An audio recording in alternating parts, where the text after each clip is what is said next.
Hari Pencegahan Bunuh Diri Sedunia menggapai harapan melalui aksi. Departemen Psikiatri Fakultas Kedokteran Universitas Airlangga, Surabaya, Indonesia. Selama pandemi COVID-19, jumlah permasalahan kesehatan jiwa di dunia dan Indonesia semakin bertambah. Bunuh diri adalah konsekuensi berat yang dapat terjadi. Maka, penting bagi kita untuk memperhatikan kesehatan mental sama halnya dengan kesehatan fisik.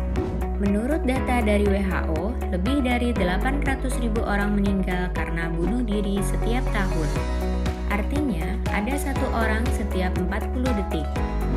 Perhimpunan Dokter Spesialis Kedokteran Jiwa Indonesia juga menyebutkan jika dari 4.010 pasien swab periksa, 1 dari 5 memiliki pemikiran lebih baik mati. Pikiran terbanyak muncul pada usia 18 hingga 29 tahun. Terdapat beberapa faktor risiko munculnya permasalahan kesehatan mental selama pandemi COVID-19.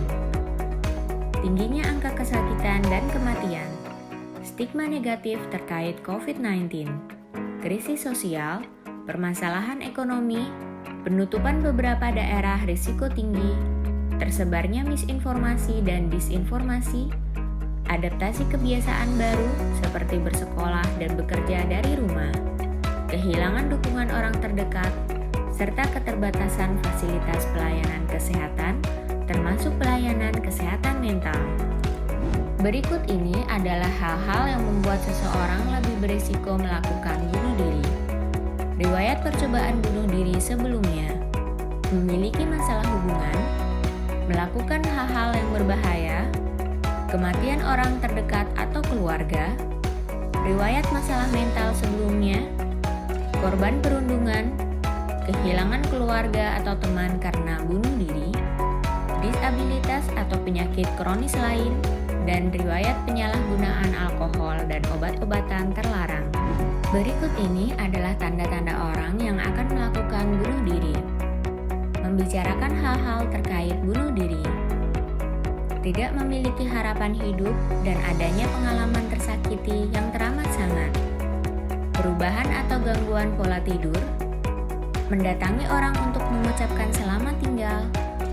Menarik diri dari lingkungan. Peningkatan penggunaan alkohol dan obat-obatan terlarang. Mencari cara untuk melukai diri sendiri. Serta perubahan suasana hati seperti depresi, kehilangan minat, cemas, lekas marah, dan lebih mudah terhina. Berikut ini adalah tautan yang dapat diisi untuk swab periksa bunuh diri dari Perhimpunan Dokter Spesialis Kedokteran Jiwa Indonesia. Menurut WHO, ini adalah hal-hal yang dapat kita lakukan untuk menjaga kesehatan mental selama pandemi COVID-19. Menjalin hubungan yang baik dengan orang yang dapat dipercaya. Menjaga pola hidup sehat, menghindari penggunaan alkohol dan obat-obatan terlarang, mengumpulkan info dari sumber yang kredibel, mengurangi kekhawatiran dan agitasi dengan membatasi berita negatif yang mengecewakan, melakukan hobi dan menulis jurnal atau menggambar juga dapat membantu kita dalam mengelola stres. Namun, apabila setelah melakukan hal-hal tersebut masih ada ide untuk bunuh diri atau menyakiti diri sendiri, maka segera mencari pertolongan ke profesional.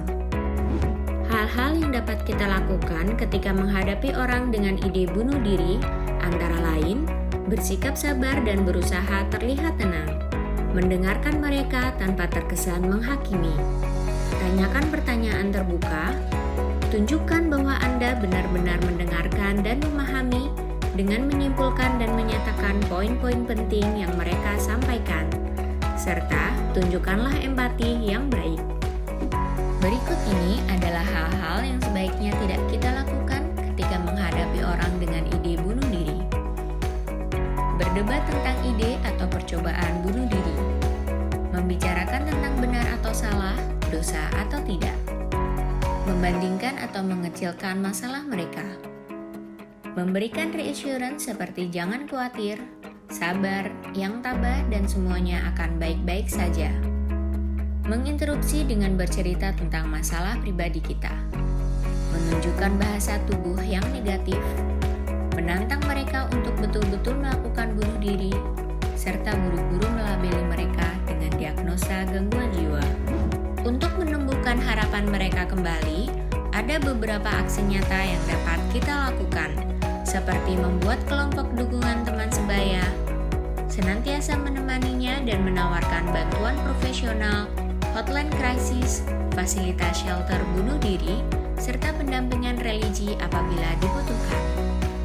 Menciptakan suasana yang aman dari benda berbahaya, kondusif, serta bebas stigma dan penghakiman di lingkungan sekitar.